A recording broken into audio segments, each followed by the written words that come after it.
After my sophomore year of high school, 3 of my friends and I decided to go fishing at Sheridan County Lake. My friend Dave and I decided that some beer would make the trip more enjoyable, so we started calling around trying to get someone to buy us beer.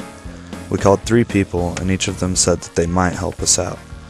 Everyone we called ended up buying beer for us. We had a stupid amount of Bud Lights that night for just 4 people. So here we are, 4 good friends heading to the lake, ready to kick back and relax after a long school year. After we got to the lake, we take about an hour setting up our camp and getting all the poles ready. By the time we were all set up and ready to fish, it was dark, so we put our lines in the water and started enjoying our beers. After a couple beers, some campers pulled in 3 spots away from us and built a huge fire. Dave and I, being the social butterflies we are, decided to go meet these campers. Our friends told us to just stay in camp, but we decided we were going to go talk to those guys for a little bit. So we grabbed a couple of beers out of one of the coolers and headed over there. Not 2 minutes after we introduced ourselves, we saw 2 vehicles coming down the road, so Dave and I chucked our beers into the trees. It's a good thing we did, because the vehicles belonged to the Sheridan County Sheriff's Department and the Kansas Highway Patrol. They came in the camp and said that they had a complaint about our new buddy speeding and swerving all over the road. Dave and I told the officers that we were from a couple camps down and only came to talk to these guys after we saw the huge fire, and the officers let us walk back to our camp. We thought we had dodged a bullet until the cops came to our camp about 45 minutes later.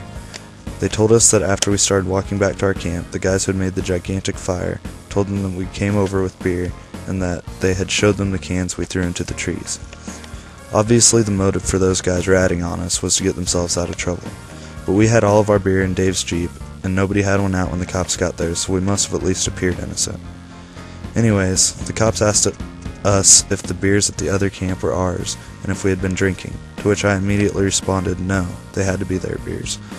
For some reason they believed me, and after a little conversation with the officers, they were about ready to leave us alone.